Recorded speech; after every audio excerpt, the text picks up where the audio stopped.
de este especial encuentro. Asimismo, les recuerdo que en este transcurso de la mañana se llevará a cabo una intervención en inglés. Aquellas personas que requieran el servicio de traducción simultánea pueden solicitar sus equipos que se encuentran al ingresar al salón.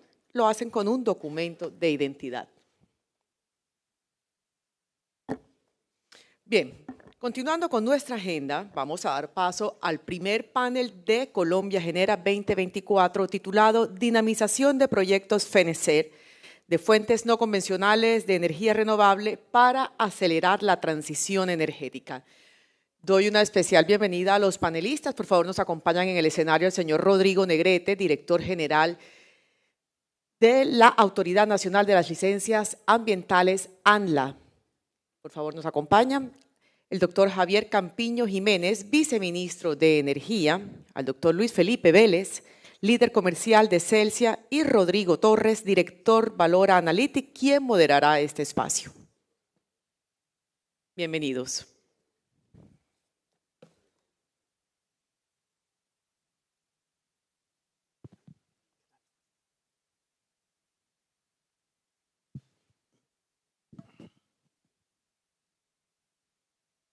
Adelante, Rodrigo. Caballeros, todo suyo este auditorio.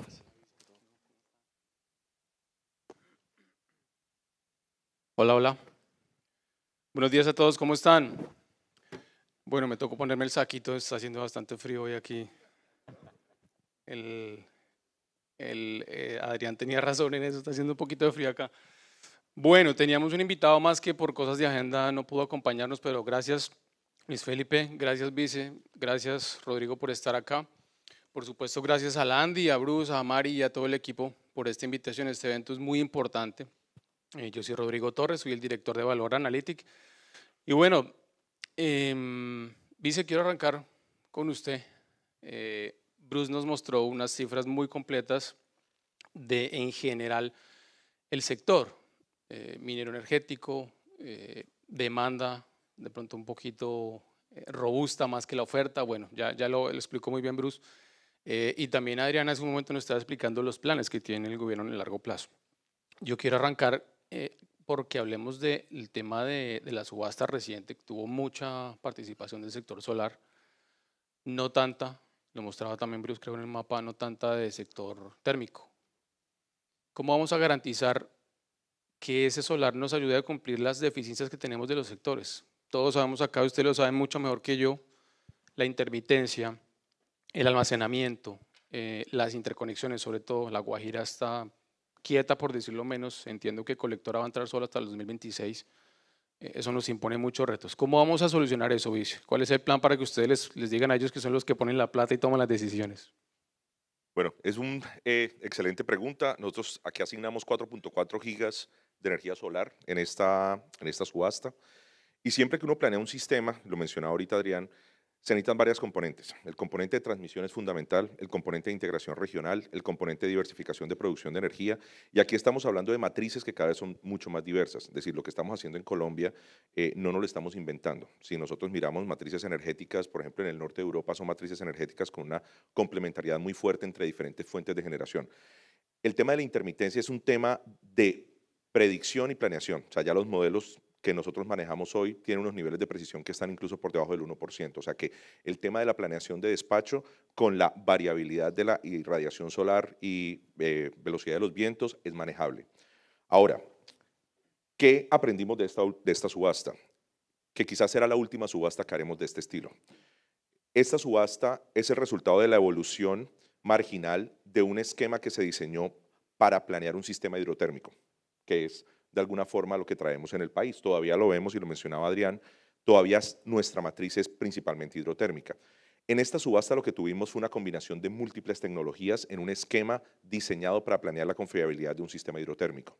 Esto nos está llamando obviamente a hacer subastas particulares por tecnología. Aquí las subastas deberíamos hacerla tecnología solar, tecnología eólica, tecnologías térmicas, en biogás, por ejemplo, tecnologías térmicas en geotermia. O sea, aquí estamos llamados a que hagamos subastas por tecnología, de forma que sean mucho más justas. Para ponerte un ejemplo, en esta subasta que tuvimos asignación solar, para un proyecto solar, el cargo por confiabilidad no es lo que hace el cierre financiero del proyecto.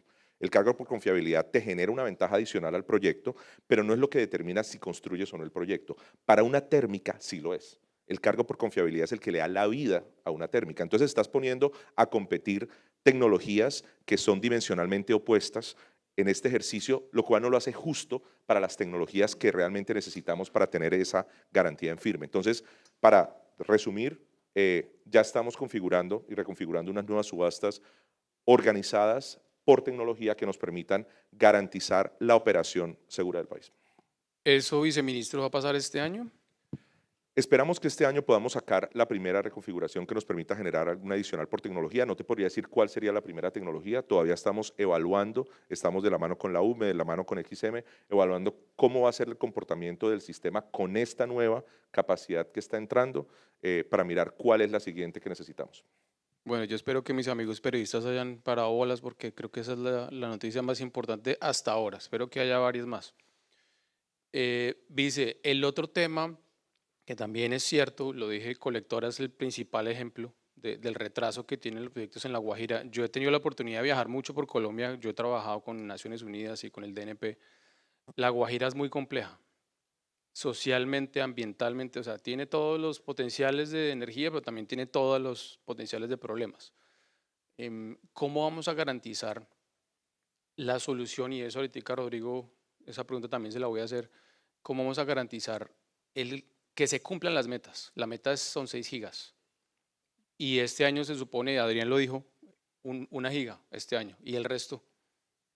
En efecto, en este poco más de un año que he estado viajando con mucha frecuencia a La Guajira, es increíblemente complejo el relacionamiento territorial.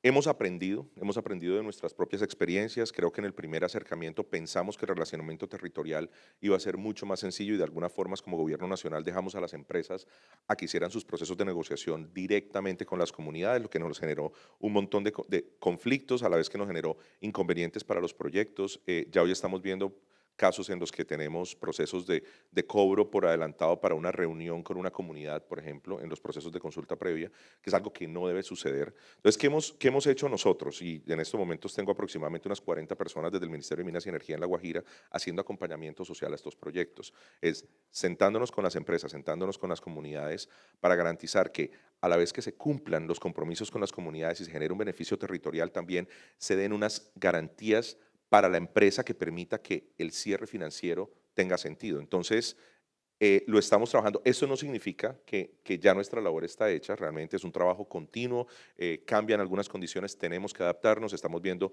escenarios en donde comunidades que el año pasado eran una sola comunidad, hoy son 2 comunidades, lo que nos lleva a una doble consulta, por ejemplo. Entonces, estamos viendo y nos tenemos que adaptar más rápido que los cambios que encontremos en el territorio. Ahora, el mercado mismo también está enviando unas señales importantes. En esta subasta se presentaron 0 proyectos para La Guajira, en esta cargo por confiabilidad, lo que también envió un mensaje importante a La Guajira misma, y es decir, miren, si el proceso de relacionamiento territorial no se hace y no se lleva a cabo, las empresas van a encontrar otro lugar.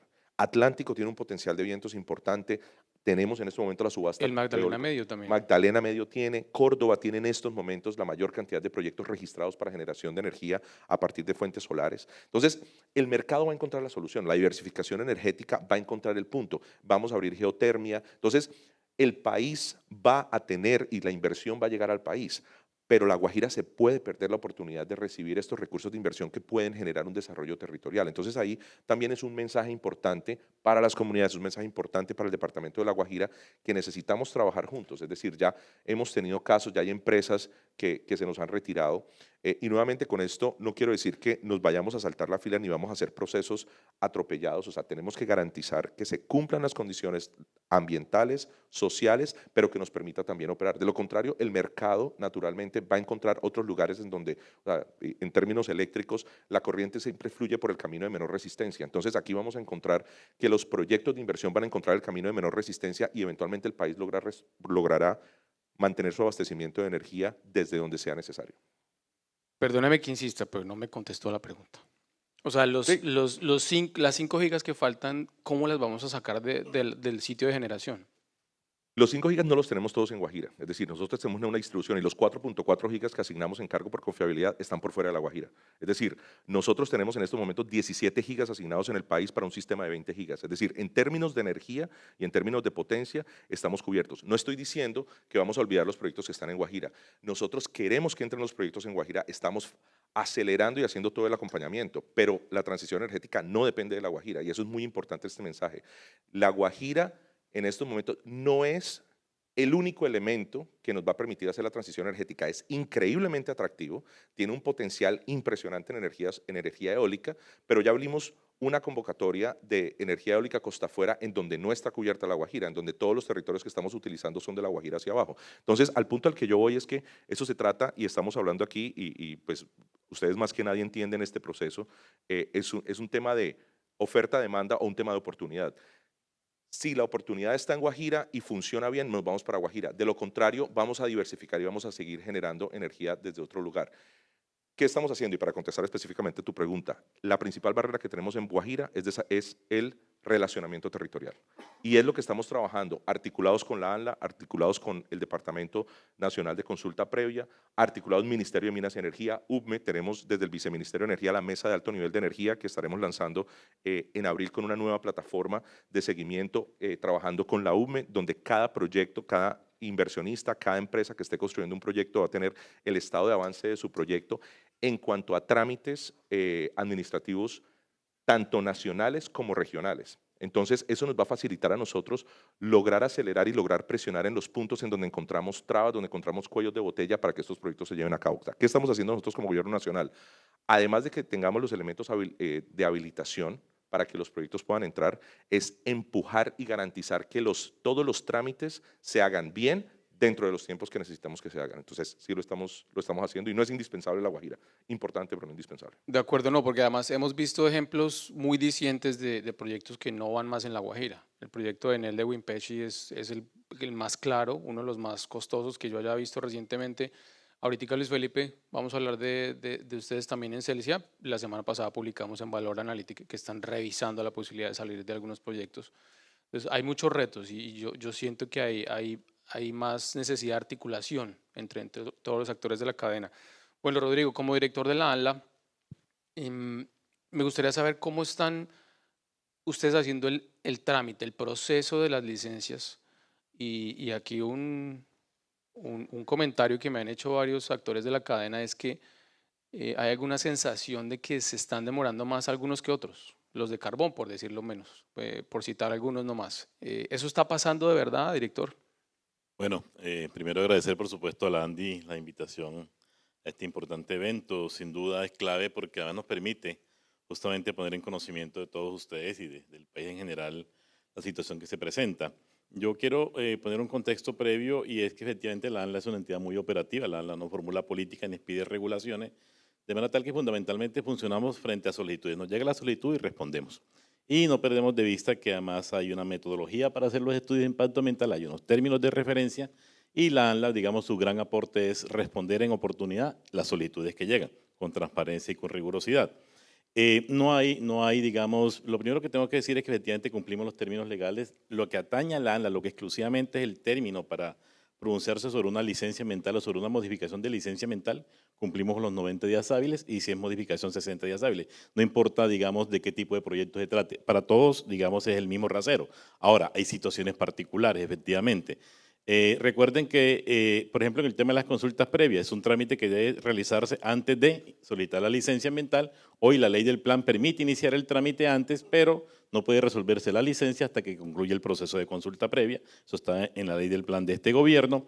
Y, digamos, hay temas que tienen que ver con audiencias públicas, o aquí lo planteaba Bruce, temas como, por ejemplo, sustracciones de áreas de reserva forestal. Esos temas, esos procedimientos no atañen a la ANLA y ahí hay que suspender los términos de evaluación. Entonces, uno puede incluso mirar, oiga, lleva 2 años ese trámite, 3 años, 4 años, pero cuando entra en el detalle lo que encuentra es que hay otra autoridad que tiene que resolver. Y claramente sí hay situación que tenemos que resolver en la integralidad. Ya lo decía el vice, o sea, nosotros estamos trabajando con MinMinas, con el Ministerio de Ambiente, con el Ministerio de Transporte, con el Ministerio del Interior, para buscar identificar esos cuellos de botella y avanzar. Pero lo que podemos decir desde la ANLA es que cumplimos los términos legales.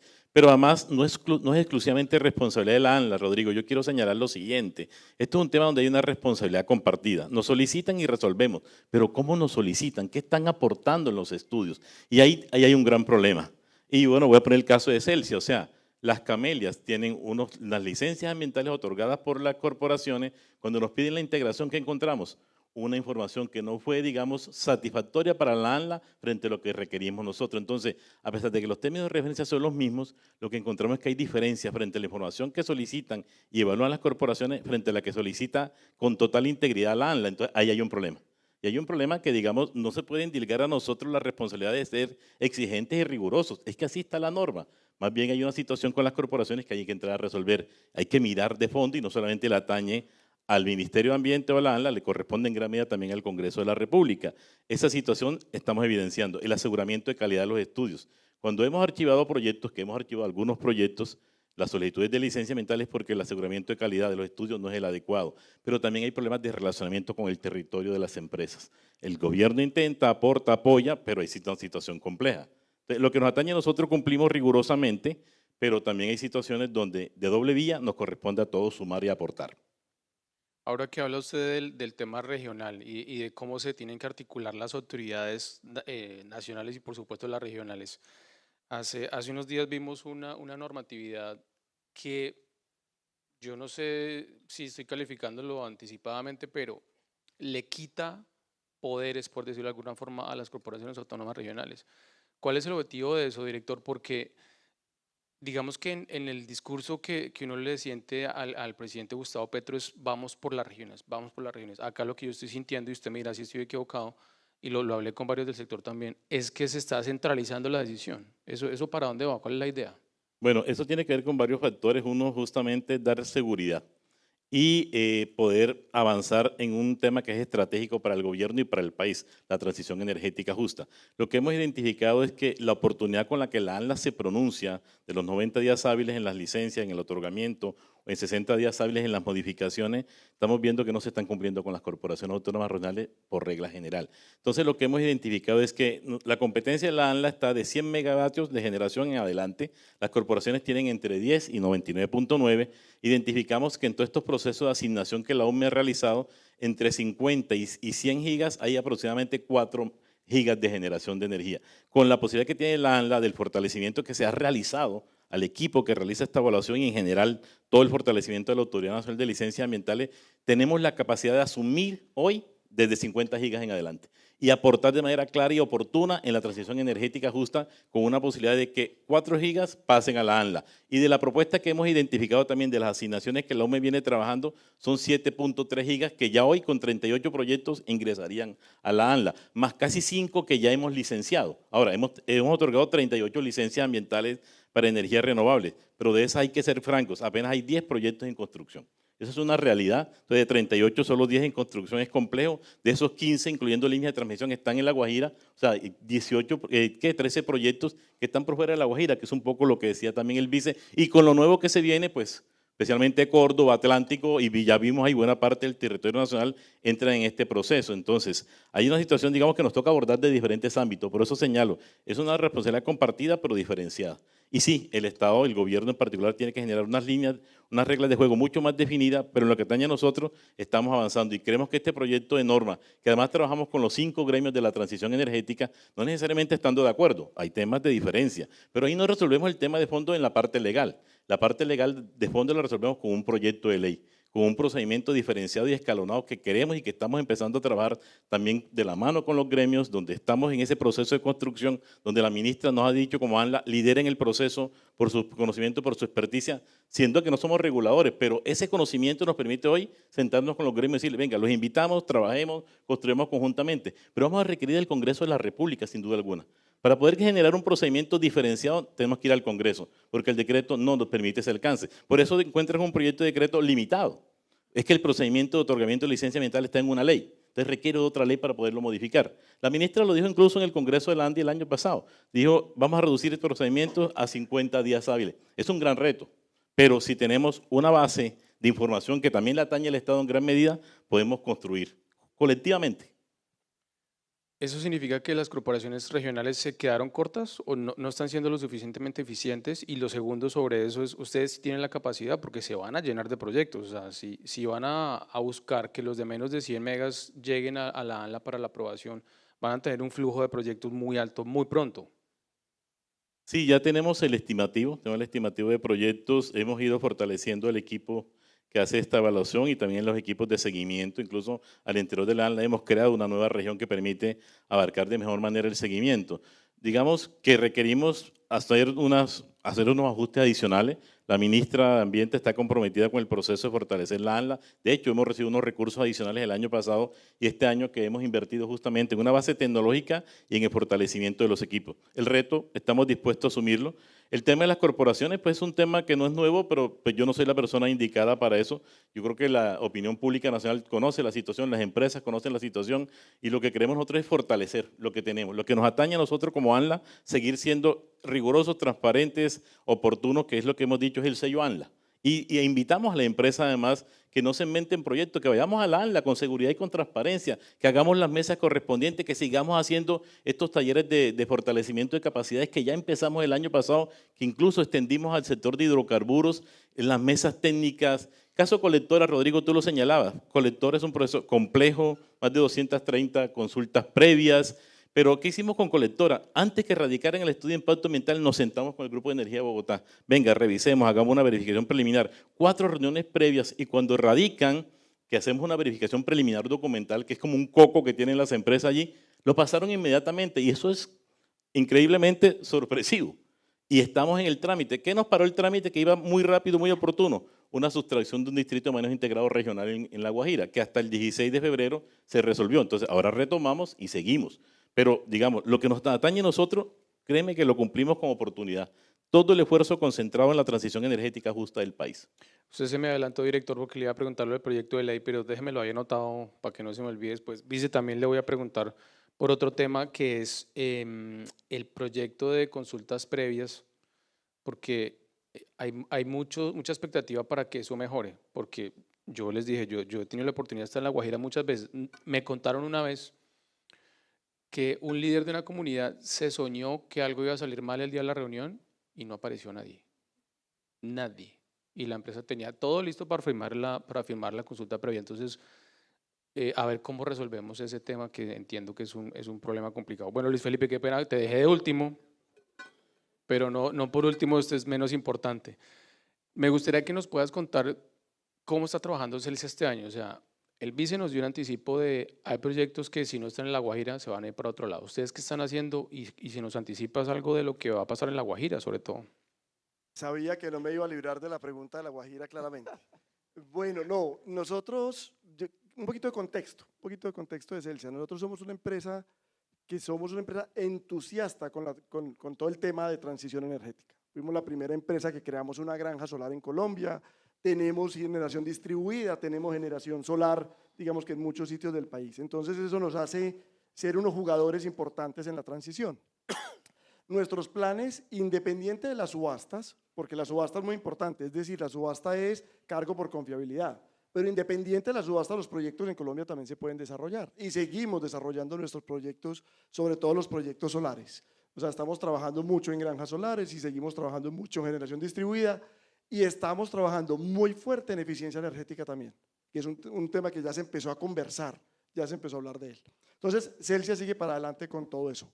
Guajira, que es un tema que hace 2 semanas hicimos un anuncio, donde estábamos completamente comprometidos con montar un parque solar, 320 megavatios en La Guajira, eólico, 320 megavatios en La Guajira, pues tan comprometidos que las máquinas ya estaban hechas.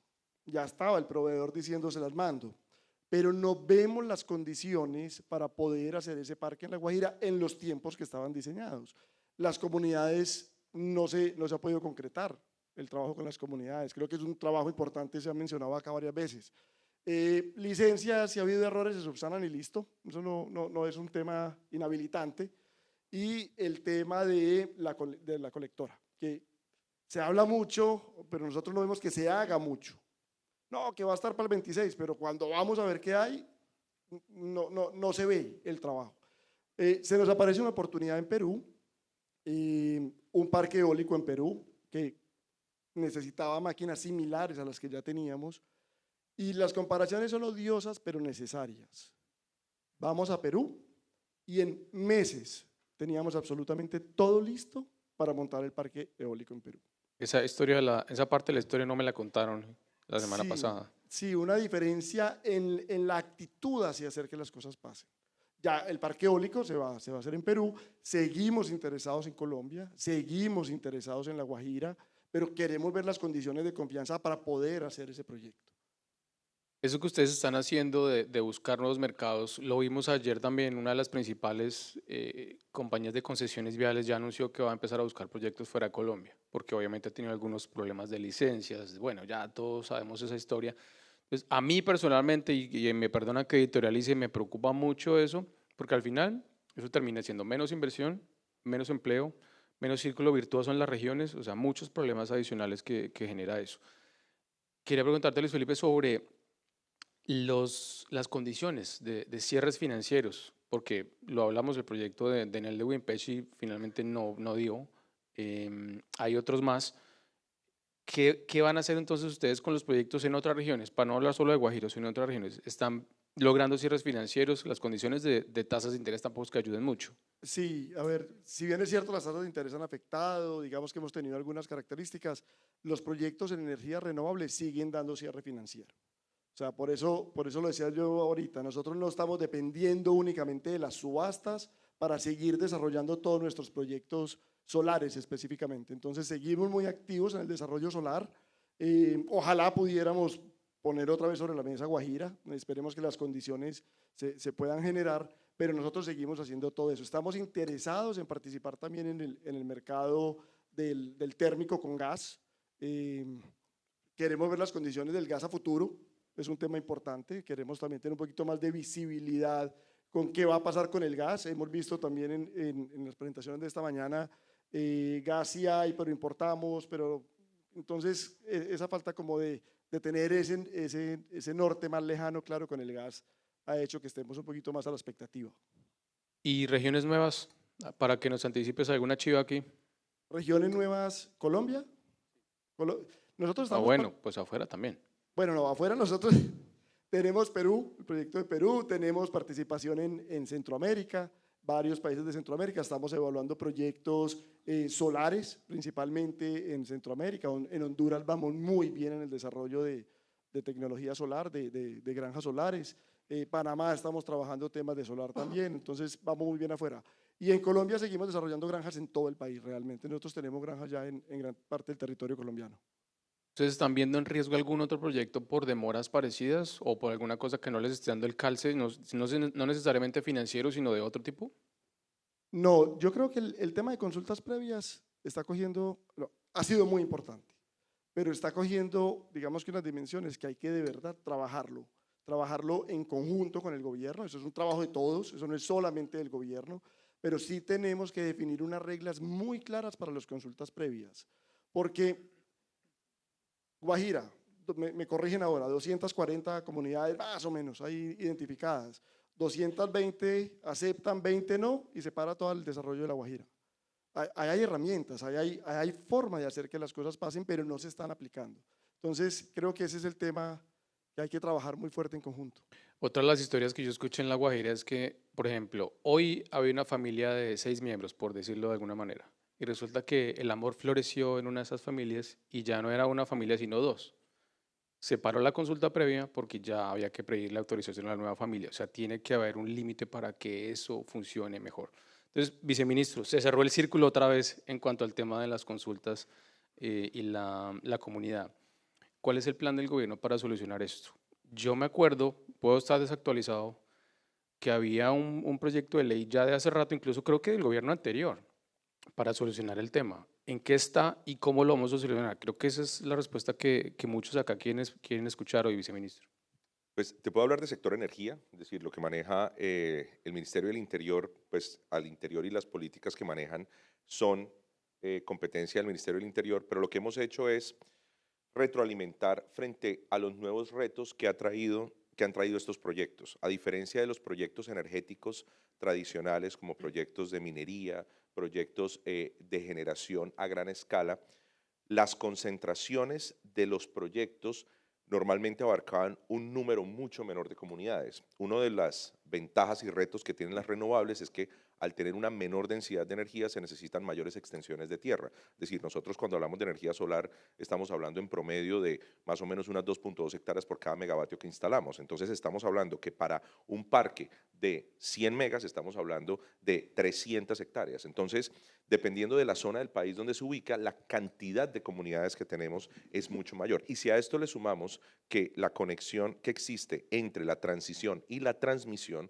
los proyectos de transmisión normalmente atraviesan grandes extensiones de territorio donde tenemos una gran cantidad de comunidades. Entonces, son nuevos retos, es decir, la consulta previa se había pensado para un tipo de proyectos. En minería también tiene sus complejidades, pero normalmente las áreas de influencia suelen ser menores.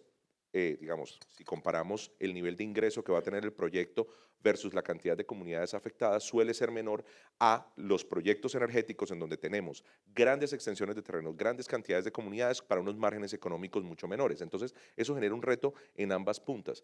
Esa información es la información que nosotros estamos retroalimentando al Departamento de Consulta Previa para que podamos hacer ajustes que nos permitan que estos procesos sean más eficientes. Ya los mecanismos de implementación, pues obviamente responden a las políticas del Ministerio del Interior. Pero, vice, ¿eso no requiere un proyecto de ley o con las herramientas que tenemos se va a poder solucionar parte del problema? Es que creo que esa es la pregunta de largo plazo. Sí, pues la directriz que tenemos, por lo menos en el Ministerio de Minas y Energía, es que si bien hay cosas que estamos moviendo a nivel de ley, todo lo que podamos hacer a nivel de decreto y a nivel de resolución dentro del ejercicio que nos permite la ley, lo estamos haciendo, porque nos permite operar mucho más rápido. Y aquí el mensaje es que esta transición, si bien debe ser gradual, es una transición que también debemos acelerar y no podemos quedarnos, ya lo mencionaba el doctor Negrete, la articulación que estamos haciendo precisamente para hacer que estos procesos cada vez sean más eficientes. Es importante, algo que mencionaba el director de la UME, que es muy importante que la transición es continua. Eso nos obliga a nosotros que cada vez que entran nuevos esquemas, nuevos requerimientos, mira, nosotros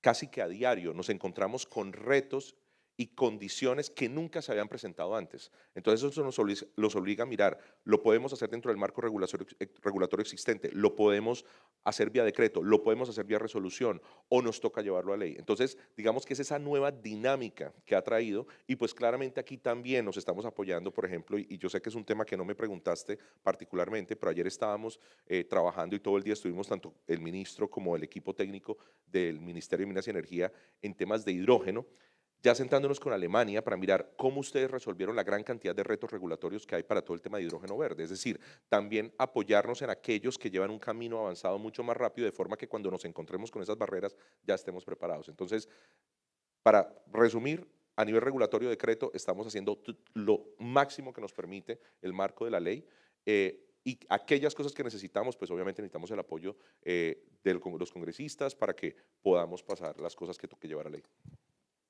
Menos mal lo dijo al final. ¿Qué es lo que hay que llevar a la ley? Y sobre todo, ¿cuándo? Porque yo, obviamente, y también lo voy a hablar ahorita con el director Rodrigo, el escenario en el Congreso es prioridad de otros proyectos. Incluso hasta la reforma tributaria, el ministro Bonilla, Ricardo Bonilla, ya dijo que va seguramente para el segundo semestre. No sabemos todavía. ¿Qué se puede hacer de ley entonces? ¿Y cuánto tiempo va a tomar? Que creo que ese es un tema importante. Desde nosotros y desde transición energética específicamente hablando, sin entrar en servicios públicos, nosotros dentro del marco regulatorio que tenemos en resolución y decreto lo estamos manejando. Para la diversificación, democratización a nivel de generación distribuido, estamos trabajando en la ley de servicios públicos que nos va a permitir aumentar, pero no es esa donde va a estar la gran cantidad de generación de la que estamos hablando hoy. O sea, los 17 gigas que tienen punto de conexión los podemos trabajar dentro del marco que tenemos hoy y es lo que estamos haciendo. Bueno, ahorita volvemos con otro tema. Director, ahora sí aterricemos el tema del proyecto de ley. ¿Cuál va a ser el foco de ese proyecto de ley? ¿A quién va a beneficiar? ¿A quién podría no beneficiar? ¿Y cuáles son los tiempos? Eso siempre es la pregunta de uno como periodista. ¿Esto para cuándo? ¿Esto para cuándo? Bueno, sin duda es un gran reto. El gobierno nacional, el señor presidente, la señora ministra, han mandado unos mensajes muy claros de que avancemos en la materia. Sobre todo cuando han hecho recorrido por otras partes, países como Portugal, por ejemplo, el presidente cuando llegó el año pasado allá llegó con un mensaje muy claro. Y la ministra nos ha pedido que conjuntamente con el Ministerio de Ambiente lideremos desde la ANLA este proceso. A Camilo no le gusta mucho que la ANLA nos lo dijo cuando suscribimos las agendas intergremiales en diciembre, como que la ANLA se ponga en este plan regulatorio, pero sentimos justamente que la experticia, el conocimiento de estos años, la ANLA es una entidad relativamente joven, pero tiene una fortaleza fuerte, digamos, técnica y jurídica, que nos permite, seguir en esa línea que la ministra y el presidente nos han trazado. Entonces, creemos que es importante, digamos, en esa experticia, trabajando con los gremios y, por supuesto, considerando los derechos fundamentales de las comunidades, generar un proceso que está en construcción, que estamos apenas, en los primeros ejercicios y que hemos parado un poco justamente esperando que avance el proyecto de decreto que ya sabemos está para consulta pública, pero eso va a significar fundamentalmente que vamos a trabajar el procedimiento de licenciamiento ambiental. Es claro que el Estado tiene que generar una información que hoy está dispersa, que hoy no tiene un nivel de detalle. Tenemos problemas con la escala. Los estudios de impacto ambiental se presentan a escala 1.25.000, tenemos un ordenamiento territorial a escala 1.25, 1.10, 1.2000, depende si por ejemplo es una zona de amenaza. Tenemos información del país fundamentalmente a escala 1.100.000. El problema de la escala es grave y tenemos una cantidad de institutos que tienen que generar una información. La línea base ambiental del país debería estar generada por el Estado. Eso es una realidad, no se ha cumplido. Entonces le tenemos buena parte de esa carga a las empresas proyecto a proyecto. Entonces lo que estamos haciendo es casi que puntualizando una información específica en un área determinada, pero se nos olvida la integralidad. Entonces ahí es donde entra el tema del impacto acumulativo, la mirada integral de los proyectos. Queremos cambiar eso. La ministra también está impulsando que finalmente el CIA, que el Sistema de Información Ambiental de Colombia, funcione. Si eso lo logramos y lo presionamos con un proyecto de ley, vamos a aliviarle la carga a las empresas frente a la información que tienen que aportar en los estudios de impacto ambiental y nivelar, digamos, esa base de la información. Eso sería una reducción frente a la exigencia ambiental asociado al conocimiento ya más detallado del territorio para que el estudio sea más liviano, entre comillas, frente a esa información y más concreto frente a la descripción del proyecto y al impacto que va a generar y consecuentemente con eso las medidas de manejo que tienen que plantearse. Ese conocimiento del territorio va a permitir que la autoridad pueda resolver más rápidamente. Entonces, hoy tenemos incluso un procedimiento que es muy corto a nivel mundial, 90 días hábiles, que, insisto, la ANLA las cumple. Entonces, la idea es reducir 45, 50 días hábiles. La ministra lo dijo aquí en un escenario el año pasado. Entonces, creemos es reducir, generando la base de información hoy, compilándola, ajustándola, digamos, materializándola por parte del Estado, aliviamos la carga de la información que tiene que aportarse en el estudio porque la tendríamos. Nosotros incluso en el Centro de Monitoreo de la ANLA tenemos un avance en la regionalización del país. ¿Con qué? Con la información de las mismas empresas. Entonces, varias partes del país ya tenemos buena caracterización que nos permite contrastar el estudio de impacto ambiental con la información que nosotros mismos ya generamos y que de hecho hemos recibido de las empresas y que sumamos con otras entidades que nos aportan eso. Si logramos materializar eso, el conocimiento de la línea base, claramente reducimos la cantidad de información que que tenemos que solicitar, tenemos también conocimiento más cercano de las comunidades que habitan ese territorio, de ese entorno natural, precisamos el área de influencia, que es donde más conflictos hay. La identificación del área de influencia es lo que lleva en gran medida que tengamos que archivar algunos de los proyectos, eso está claro. Tampoco es la gran magnitud de proyectos que archivamos. Te voy a dar por un ejemplo. En el periodo de gobierno, en el tema de energía, hemos recibido 56 solicitudes. Incluso se rompe un poco el paradigma que recibamos más solicitudes de hidrocarburos. En este caso estamos recibiendo más de energía. De esas 56 hemos otorgado 31 licencias ambientales. De esas 31 licencias ambientales, 17 son de energías renovables y tenemos 25 en trámite. Y de esas 25, 13 son de energía renovable. O sea, la mitad de las solicitudes de energía, más de la mitad están en trámite o otorgada más de energía renovable. O sea, el tema está creciendo, seguimos incrementando. En hidrocarburos son 51 proyectos, por ejemplo. Y hay un tema que también hemos dicho, cuando vamos a abordar la discusión del tema del gas, que aquí lo planteó Bruce, y el tema de los minerales de la transición. Esos temas están ahí pendientes. Vice, siempre hemos dicho, bueno, ¿cuándo vamos a dar esa discusión pública? La damos en el tema energético, pero no la estamos dando en este otro caso. Entonces, volviendo al proyecto de ley, lo que queremos es trabajar, dar la discusión con los gremios, va a involucrar unos temas también de las líneas de transmisión, que es un tema complejo. La generación tiene un impacto, si se quiere, muy puntual, pero las líneas de transmisión ya el impacto se extiende porque son proyectos claramente lineales. Entonces, activos de conexión, los incorporamos, no los incorporamos frente sobre todo a la exigencia de ese estudio previo, que es el diagnóstico ambiental de alternativa. Ese tema todavía no lo hemos abordado en esta discusión en la que estamos, pero es un tema que la ley permite, que el decreto es limitado. Entonces, reducción de trámites, pensar en que podemos generar efectivamente un procedimiento diferenciado, o sea, donde tengamos la línea base ambiental definida, claramente entra el procedimiento diferenciado, por eso decimos diferenciado y escalonado. A medida que generemos la información, en esa zona que tenga información, que el Ministerio de Ambiente certifique que está esa información, entramos con ese procedimiento. De resto, mientras llegamos a esa claridad, seguimos con el procedimiento ordinario. Es como la propuesta que estamos tratando de construir, todavía muy en borrador, y que esperamos pues, este año, ojalá antes de mitad de año, ya tener al Congreso de la República diciéndole, venga señores congresistas, tenemos este proyecto, queremos trabajar con ustedes. El Congreso ha instado al gobierno a que presentemos ese proyecto de ley. Entonces creemos que si estamos de acuerdo los gremios, el gobierno y el Congreso de la República, esto puede avanzar muy rápido. Además porque es una necesidad que tiene el país. Nosotros somos de los países en los que le estamos apuntando a la transición, pero no hemos hecho los cambios normativos correspondientes para que esto se impulse a nivel de ley. Creemos que si sumamos a las corporaciones autónomas regionales, si involucramos, ahí Javier es complejo porque el tema de la consulta previa es una ley estatutaria. O sea, poder regular temas de consulta previa en Colombia por mandato de la Constitución es una ley estatutaria que requiere unas mayorías especiales en el Congreso de la República y eso es muy complejo de lograr. Entonces, si le entendí bien, primer semestre. Esa es la idea, habíamos pensado ojalá en marzo de este año, pero pues hay una situación también que nos llevó a que paráramos un poco a esperar que el tema del proyecto de decreto avanzara, que el Ministerio de Ambiente resolviera una serie de inquietudes que tenía para poder seguir adelante. Pero también quiero poner de presente, en la ANLA también hemos aportado, por ejemplo, en este proyecto que está también para comentarios de la opinión pública, que es el decreto que tiene que ver con el tema de los trenes, el tema de transición energética justo asociado al tema del sistema férreo de transporte. Entonces, la ANLA también lideramos el proceso con Minambiente y con Mintransporte, porque sentimos que proyectos como los Regiotrans o trenes de cercanía, asociados a tecnología de cero emisión, asociado a corredores férreos existentes, a integración al sistema de transporte masivo en áreas urbanas, hoy perfectamente puede irse sin licencia ambiental. No está previsto así en la norma. Entonces, ahí estamos haciendo un aporte. O sea, la ANLA hoy está más involucrado en el proceso. No estamos como siempre esperando que nos pidan para resolver. No, hoy sentimos que la fortaleza que tiene la autoridad tiene que ponerse al servicio del país para que avancemos la transición energética justa. Esa es la gran apuesta que estamos haciendo con el Congreso, con las otras instituciones públicas y, por supuesto, con los gremios y las empresas privadas, sin desconocer a las comunidades, claramente. Claro. Bueno, ese reloj está que me amenaza que se nos acaba el tiempo, pero Luis Felipe, yo quería que hablemos de tema comercial. Tú eres el líder comercial de Celsius. Lo que está pensando y todo esto que hemos hablado de que la entrada de proyectos eólicos solares y de otro tipo de energías pueda al final terminar redundando en la tarifa, en una mayor eficiencia del sistema y por ende de la tarifa al final del usuario. ¿Ustedes sí están viendo eso? ¿Comercialmente lo están viendo o no? No en el corto plazo, no desde la generación centralizada. Corto plazo no. Un poquito para mirar los números, los 4.400 megavatios asignados en solar, eso es el 5% de la generación del país.